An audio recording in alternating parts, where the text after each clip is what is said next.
네, 자유한국당 김병준 비대위 체제는 대한민국의 진정한 보수의 가치를 재정립하고 문재인 정권의 독단과 전행에 맞설 수 있는 유일한 정당 체제입니다. 앞으로 어떤 경우든 이 체제를 흔들고 또 야당으로서의 역할을 분열로 자초하는 그런 세력에 대해서는 단호히 맞서겠다는 입장을 분명합니다. 김병준 비대위 체제 100일 동안 많이 힘들고 어려운 시간이었지만 당을 안정시키면서 우리의 미래를 만들어가고 있습니다. 어제 말씀드린 바와 같이 평양 공동선언과 군사합의 비준 동의가 헌법 사안이냐 남북관계 발전법 사안이냐 하는 부분에 대해서는 자유한국당은 평양 공동선언이나 군사합의가 포함하고 있는 내용이 국민에게 중대한 재정적 부담을 유발할 뿐만 아니라 국가 안위에 중대한 사안을 포함하고 있다는 사실에 유념해야 한다는 사실을 다시 한번 강조합니다. 청와대는 그 재정적으로 안보적으로 포괄적인 사항을 추상적으로 규정하고 있는 판문점 선언에 대해서는 국회 비준 동의를 적극 요청하고 있습니다. 재정적으로나 안보적으로 개별적인 사항을 구체적으로 규정하고 있는 평양 공동선언과 군사 합의에 대해서는 오히려 국회 동의를 패싱해도 된다는 모순적인 이중적 태도를 보이고 있습니다.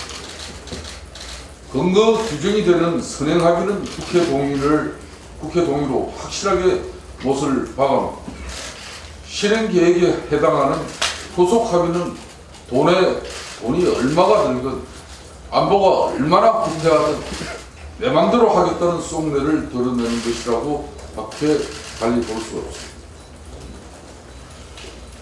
문재인 대통령의 자서전 운명에서 문재인 대통령이 이런 입장을 분명히 했었습니다.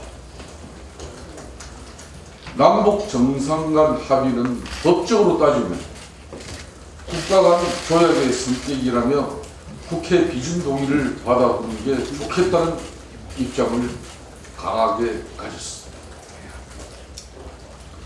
그런 문재인 대통령의 입장이 확고하게 있는데도 불구하고 어제 김의겸 대변인은 북한과 맺은 어떤 합의 약속 이 자체는 조약 대상이 다 아니라고 얘기했습니다.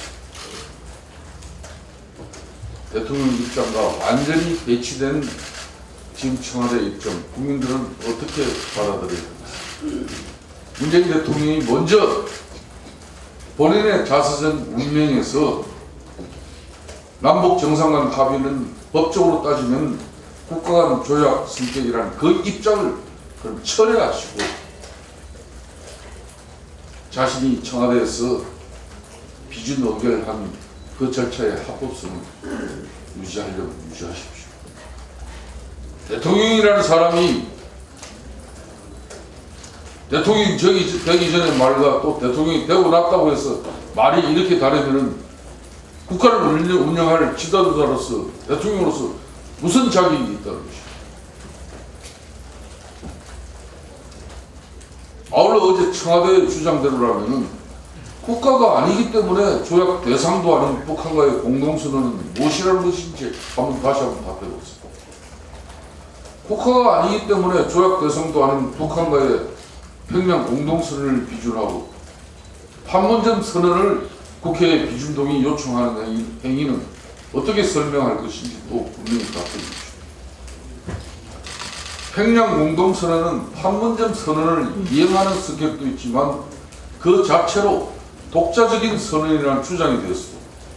평양 공동선언이 판문점 선언의 이행적 성격이라는 이유로 국회 동의가 필요 없다고 주장합니다. 평양 공동선언을 비준한 이유에 대해서는 독자적인 선언이라는 이현용, 비현용 이것은 또 어떻게 설명할 것인지 대통령께서 직접 나서서 국민들 앞에 답을 한번 내주십시오. 아무리 귀에 걸면 귀걸이, 코에 걸면 코걸이라지만 국가의 법률적 행위의 논리적 이슈가 엿장수 마음대로 그때그때 달라져서는 곤란할 겁니다. 무엇보다 북한과의 관계는 국가 간 관계가 아니라 특수관계라는 부분에 대해서 이제는 분명히 북한과의 관계를 헌법적으로나 법률적으로 명확하게 규정해야 할 때도 됐다는 점을 자유한국당은 지적하지 않을 수 없습니다. 군사 안보적으로 북한이 주적이냐는 물음에 제대로 답하지도 못하는 정권이 문재인 정권이고 문재인 국방부 장관 아니었습니까? 현행법상 북한을 반국가 단체로 규정하고 있는 국가보안법에 대해서는 평양에 가서도 재검토하겠다는 게 집권당 민주당 이해창 당대표의 입장이었습니다.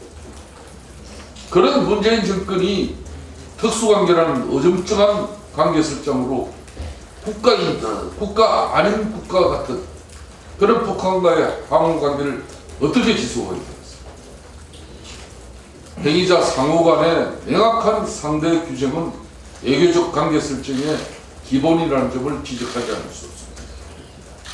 특수관계라기보다 밀월 관계에 가까운 북한과의 판문점 선언, 평양 공동선언, 군사합의, 그리고 이에 대한 비준 동의의 법률적 지위의 효력을 명확히 하기 위해서라도 북한이 국가냐 아니냐 하는 부분에 대해서는 다시 한번 더 명확하게 답해 주시기 바라겠습니다. 남북관계발칙법은 중대한 재정적 부담과 또 입법사항을 비준 동의의 요건으로 걸고 있지만 여전히 국가 안보적 사안은 법 어느 곳에도 명시하고 있지 않습니다. 오히려 국가 안보에 관한 사항은 헌법 69조에 명시적으로 규정하고 있다는 점을 분명하게 지적합니다. 청와대의 주장대로라면 북한과의 그 어떤 군사 안보적 합의도 그것이 중대한 재정적 부담이나 입법 사항을 수반하지 않는 한 국회 비준 동의 절차를 거치지 않아도 된다는 논리인데 이것은 다분히 자의적인 형식적인 논리일 뿐이라는 점을 지적하지 않을 수 없습니다. 대상 완충 수역을 설정하고 포사격과 기동훈련 금지하면서 군사분계선 주변에서 공중 정찰 활동을 중단하는 것 같은 그런 중요하고 구체적인 군사적 조치들을 그렇게 다 같이 합의하면서 이와 같은 중차대한 군사 안보적 조치가 중대한 재정적 부담이나 입법사항을 수반하지 않는다는 이유로 남북관계 발전법상 국회의 비준 동의 대상이 아니라는 청와대 주장은 한마디로 국민을 우습게 봐도 너무나 크게 우습게 봅니다. 어제 정의당 이정미 대표가 제가 한 놈만 팬다더니 자유한국당 김성태 원내대표가 한 놈만 팬다더니 소득주도 성장을 패다가 이제는 비정규직, 정규직화 한 놈을 더 패기 시작했다고 말했습니다. 한 놈 더 패는 건 맞는데 뭔가 정의당이 잘못 알고 있는 것 같아서 한 말씀 해드리겠습니다. 비정규직, 정규직화를 패는 것이 아니라 비정규직, 정규직화를 빌미로 자기 사람 챙기기에 여념이 없는 형태를 패는 것이라는 점을 다시 한 번 더 말씀드립니다. 엊그저께는 민주당 원내대표도 자유한국당이 비정규직을 정규직으로 전환하는 목표를 비판한다며 갈피를 못 잡고 어제는 정의당 민주당과 똑같이 갈피를 못 잡고 있습니다. 상대가 어느 지점을 펴고 있는지도 잘못 알아볼 정도로 눈에 난시가 있다면 민주당도 정의당도 시력 교정부터 하고 나서길 바라겠습니다. 어려서 두 번 말했지만 오늘 다시 한 번 더 친절하게 한 번 더 말씀하겠습니다. 비정규직 정규직화가 아니라 정책을 악용하는 형태, 문재인 정권이 비정규직 제도를 선언하면서 그 정책적 행위를 가지고 자신들의 일속과 자신들의 가족과 또 자신들의 고용 세습을 일삼았던 그 세력들을 이제 발본체건하는 일이 국정조사라는 것을 분명하게 인식해 주시기